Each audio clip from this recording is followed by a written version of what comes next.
கத்திரமா கத்திற்கு பிரியமான அன்பு சகோதர சகோதரிகளே, என் ஆண்டவராகிய இயேசு கிறிஸ்து நாமத்தாலே நன்றிகளும் சோத்திரங்களும் இருக்கிறோம்.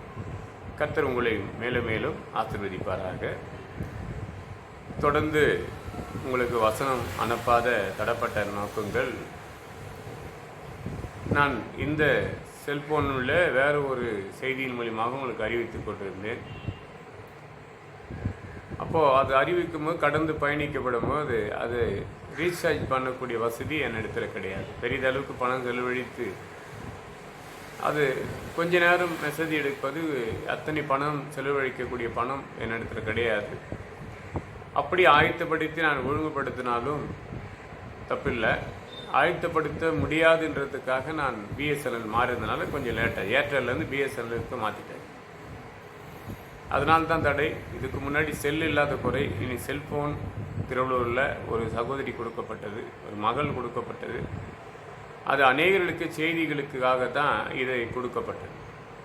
அப்போது இந்த 5 நாள் 6 நாள் செய்திகளை எதுனா ஒரு செய்திகள் அனுப்பியிருப்போம், ஒரு சிலருக்கு மட்டுமே வேறு செல்ஃபோன் மூலியமாக அனுப்புறதுனால அது அவங்களுக்கு சில விஷயம் அந்த காரியங்கள் மட்டும் அனுப்புனேன்.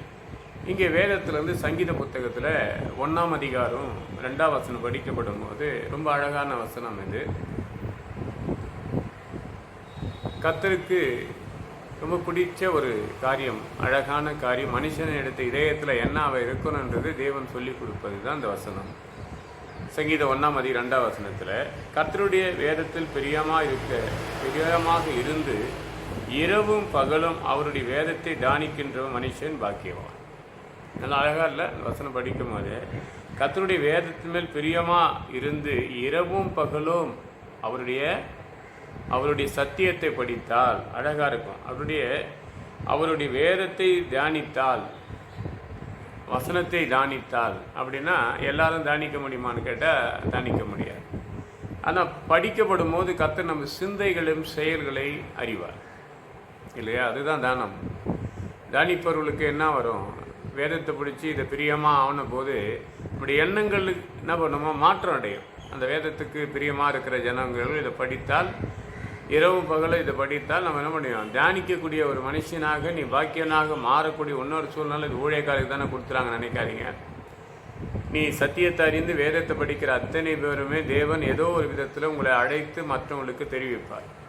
அதுதான் தேவனுக்கு பிரியமானது. அப்படி தெரிவிக்கக்கூடிய சூழ்நிலை நம்ம பார்க்கும்போது சில வசனத்தின்படி பிள்ளைகளை நம்ம பேசுவோம், பிள்ளைகளை முன்வைத்து பேசுவோம், கணவரை முன்வைத்து பேசுவோம், மனைவியை முன்வைத்து பேசுவோம், மற்ற உலகத்தாரை முன்வைத்து பேசுவோம். இதுதான் தானம். தானிக்கிறவர்களுக்கு இப்படி ஒரு காரியமாக பேசுவார். ஆண்டவரே அது நிறைய காரியங்களே கற்றுக் கொடுத்துருக்கிறார். வேதத்தை நம்ம படிக்கும் போது 4 அதிகாரங்களிலே ஒரு விசேஷமான செய்திகள்லாம் பார்க்க முடியும். அப்போது இதை படிக்க அறியாதவர்களும் உண்டு, படித்து அறிந்தவர்கள் உண்டு. படித்து அறியவனிடத்தில் ஒரு இடத்துல கொடுத்தவன் என்று சொன்னால், இது எனக்கு தெரியாது, ஏதோ தெரியாது, இது படித்தாலும் எனக்கு புரியாது, முத்திரடிக்கப்பட்டது என்று சொல்லப்படுவான். ஏசாயா புத்தகத்தில் 29ஆம் அதிகாரம் 11ஆம் வசனத்தில். அதே ஏசாயா புத்தகத்தில் 29ஆம் அதிகாரம் 12ஆம் வசனம் போது, ஒரு படிப்பு அறியாதவனிடத்தில் கொடுத்தா எனக்கு படிக்க தெரியாதுன்னு இதனை ஒதுருவான். இப்போ படித்தவங்கிட்ட கொடுத்தாலும் இது படித்தாலும் அவனுக்கு புரியும், இது முத்திரடிக்கப்பட்டது, அழைக்கப்பட்டவர்கள், தெரிந்து கொள்ளப்பட்டவர்கள், அப்போது சிறுமைப்பட்டவர். இதை அதனுடைய ஸ்டேட்மெண்ட்டுக்குள்ளே உள்ள போகும்போது தேவன் புரிய வைப்பார், அவங்கள வாழ வைப்பார். அது சங்கீதத்தில் படிக்கும்போது ரொம்ப அழகாக இருக்கும். அதில் 9ஆம் அதிகாரம் 18ஆம் வசனம் போது, சிறுமைப்பட்டவன் நம்பிக்கை ஒரு நாளும் கெட்டு போகாதுன்னு சொல்லி பார்ப்பார். இதே சிறுமை எளிமையானதை கொடுத்து 9ஆம் வசனத்திலையும் இருக்கும். அப்போ இந்த உலகத்தில் இருக்கிற மனிதனிடத்தில் ஒன்று இதை படிக்க தெரிந்திருந்தும் புரியாது இருப்பான். ஒருவன் படிக்க தெரியும், எனக்கு படிக்க தெரியாது ஆனால் ஆசைகள் உண்டு என்று சொல்லுவாங்க. நிறைய பேர் சொல்லுவாங்க, எனக்கு ஒரு வேளை படிக்க தெரிந்தால் இந்த வேதத்தை நான் எப்போதும் வைத்து கொண்டிருப்பேன், படித்து கொண்டே இருப்பேன்மா. ஆனால் படிக்க அறிந்திருந்து அவன் இடத்துல கொடுத்தோம் என்று சொன்னால், நான் ஏற்கனவே நீ காலையில் இதை படித்தேன், நான் மாலையில் தான் படிப்பேன் என்று சொல்லவும் உண்டு. இப்படி நிறைய காரியத்தில் காட்டும் போது, இப்போ நீதிமன்ற புத்தகத்தில் படிக்கும்போது 12ஆம் அதிகாரம் 14ஆம் வசனத்தில், தன் நிலத்தில் பயிரிடுகிறோம் ஆகாரத்தில் திருப்தி அடைவான். தன் நிலமான இந்த வேத புத்தகத்தை பயிரிட்டால், படித்திருந்தால், இல்லை நீ என்ன நினைக்கிறோ அதன் பலனை நிச்சயமாக அடைவார். இன்றைக்கி நம்ம பார்த்தோன்னா ஒரு சில விஷயம் ஆபத்துக்கும் பிரச்சனைகளுக்கும் நடுவாக கடந்து போய் நிற்கும்போது அந்த வேதத்தை படிக்க ஒரு இன்ட்ரெஸ்ட் வரும். நீ சரியாக கடந்து ஒரு செல்வ சீமானாக கடந்து போது வேதத்தை படிக்கிறேன்னு கேட்டால் கண்டிப்பாக படிப்பது 90% குறைஞ்சிடும், 10% தான் இருக்கும். எப்போ படிப்பான்னா பிரசங்கிக்காதாக. இப்போ பார்த்தா அந்த 5 நாளாக நாங்கள் நிறைய செய்தி எடுத்திருக்கிறேன்.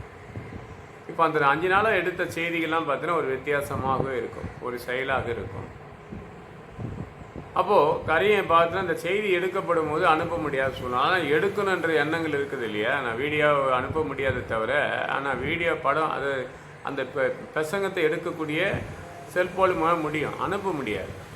அப்போ அதிகரிக்கும் போது என்ன பண்ணுறோம், அது நிறைய நிரம்பிச்சுன்னு எடுத்துடும். அடுத்த நாள் நம்ம பார்த்துக்கலாம், அடுத்த நாள் பார்த்துக்கலான்னு என்ன பண்ணிட்டு 5 நாள் தள்ளி போச்சு.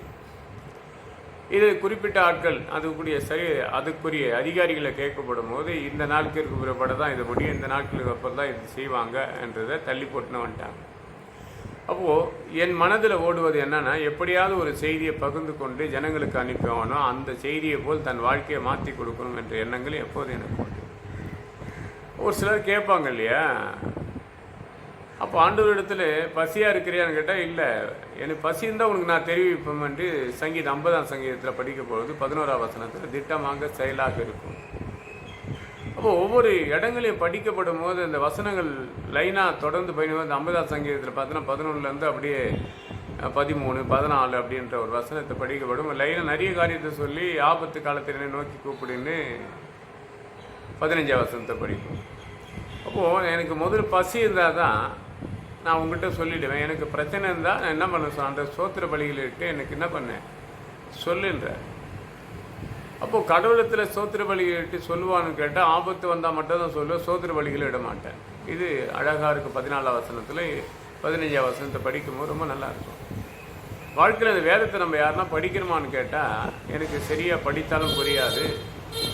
நிறைய பேர் என்கிட்ட சொல்லுவதை பார்த்தேன், நிறைய படிக்கிறேன் ஆனால் ஞாபகம் இருக்க மாட்டேங்குது.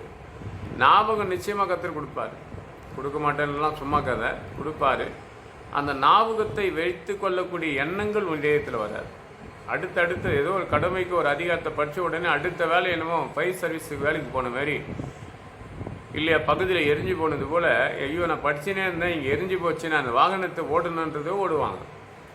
அது ஒன்றுமேல அது காரியம். பக்கத்து வீட்டுகளோ அக்கத்து வீட்டுகளோ தெரிந்தவர்களோ ஃப்ரெண்டுங்களோ யாரோ ஒருத்தர் வந்து என்ன பண்ணுவாங்க, நம்ம வீட்டு வாசலுக்கு நேரம் நிற்கும் போது நம்ம மாறிப்போம். எத்தனை பேர் அது மாதிரி வருவாங்க.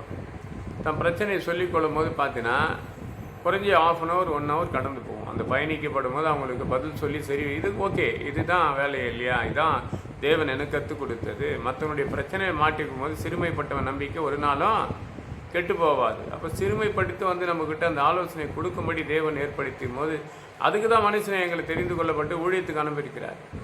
சிறுமை எளிமையான ஜனங்கள் தேசத்தில் அதிகரித்து கொண்டிருக்கிறார். அவர்களை சந்தித்து ஆறுதல் படுத்தும்படியாக. இன்னும் ஏசையாவில் படிக்கும்போது ரொம்ப டாப்பாக இருக்கும். 1ஆம் அதிகாரம் 17ஆம் வசனம் வாசிக்கப்படும் போது ரொம்ப படிக்க ரொம்ப இன்ட்ரெஸ்டிங்காக இருக்குது. அதெல்லாம் சொல்லணுன்னா அங்கே விதவிகளை விசாரித்து நியாயம் செய்யணும். நிறைய விதவைகளுக்கு புதிய ஏற்பாட்டில் நிறைய விஷயத்த சொல்லி வச்சுருப்பேன். ஆனால் அவ்வளோ விதவைகளை பற்றி பேசின்னு வந்தாலுமே ஒரு பருவ கால அடைந்த விதவைகளை என்ன பண்ணுற எந்த கூட்டத்துக்குமே அழைத்து கொண்டு கூட போவாதுன்ற. ஏன்னா அவர் மாமிஷத்தின் ஆவிகள் அங்கே உலாவி கொண்டிருக்கின்றது தேவன் டைரெக்டாக பேசியிருப்பார். அப்போது அதை தொடர்ந்து படிக்கும் போது 1 கொரிந்தியர் 2 கொரிந்தியர் 1 சாமுவேல் 2 சாமுவேல்லாம் படிக்கப்படும் போது அப்போ அந்த டாப்பிக்கை பற்றி பேச ஆரம்பிக்கிறார் இல்லையா. பெண்களை சபைக்குள்ளே பேச வேணான்னு கூட சொல்லுவார். 1 கொரிந்தியர் 14ஆம் அதிகாரம் நினைக்கிறேன். அப்போது அந்த காரியங்களை படிக்கப்படும் போது நிறைய விஷயத்தை தேவன் சொல்லி கொடுத்துருப்பார். அப்போ 1 சாமுவேல் புத்தகத்தில் 2 சாமுவேல் புத்தகத்தை படிக்கிற போது அதில் என்ன பேசியிருக்கிறாரு, ஒரு சகோதரி குழந்தை இல்லாத ஒரு சகோதரி வருத்தப்படும் போது இந்த வேதத்தை தேடி நாடி ஆலயத்துக்குள்ளே கடந்து போகும்போது தான் சாமுவேல்ன்ற ஒரு மனுஷனை பிறக்கிறான். அப்போ 1 கொரிந்தியர் பார்க்கறதுக்கும் 1 சாமுவேலுக்கும் நிறைய வித்தியாசம் இருக்கும். அப்போ வாழ்க்கையில் பார்த்தீங்கன்னா இங்கே ஒரு சகோதரி ஓடி போய் தன் கர்ப்பத்தின் கனியிலிருந்து மன்றாடி வேண்டிக் கொண்ட வேண்டுதல்னு கேட்டு தேவன் கர்ப்பம் தரிக்கப்பட்டு அதே சாமுவேல் எடுத்துன்னு வந்து எங்கே விடுறாங்க, ஆலயத்துக்கு அர்ப்பணித்து போய் கொண்டே இருக்கிறாங்க. இது பார்க்குற அன்பு சகோதர சகோதரிகளே, இந்த வேதத்தை ஏன் படிக்க சொல்கிறோம் எதுக்குன்னு புரிஞ்சு கொண்டிருப்பீங்க. இந்த வேதத்தை படிப்பவன் இரவும் பகலும் எப்படி இருப்பானா, அந்த மனுஷன் பாக்கியவானாக. ஏன் தியானிப்பில் வல்லமையாக மாறிடுவேன். அது படிக்க படிக்க எண்ணங்கள் மாறும். அப்போ செயல்படு என்ன பேசணுன்றது தான் தியானம். அப்போ தானிக்கக்கூடியதாக, பிரசங்கிக்கக்கூடியதாக, நல்ல ஒரு நாணமாக நடந்து கொள்ளக்கூடிய காரியத்தை தேவன் ஏற்படுத்தி கொண்டு வரும்போது உலகத்தினுடைய காரியத்தை விட்டு விட்டு விலகி தேவனுடைய சார்ந்து இருக்கக்கூடிய ஒரு சூழ்நிலை கர்த்தர் ஏற்படுத்துவார். அப்போ நம்ம வாழ்க்கையில் நிறைய காரியங்களை கற்றுக்கொள்ளணும் இல்லையா? நிறைய காரியத்தை. அதுதான் நீதிமொழி புத்தகத்தில் தன் நிலத்தில் பயிரிடுவோம் ஆகாரத்தில் திருப்தி அடைவான்.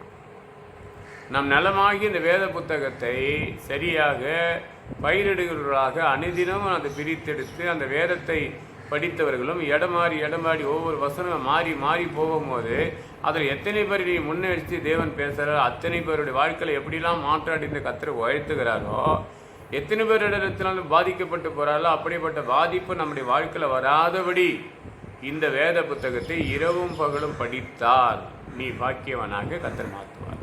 ஒருவேளை படிக்க அறியலைங்க, தெரியாதுன்னா யாராவது ஒருத்தரை படிக்க சொல்லுங்கள்.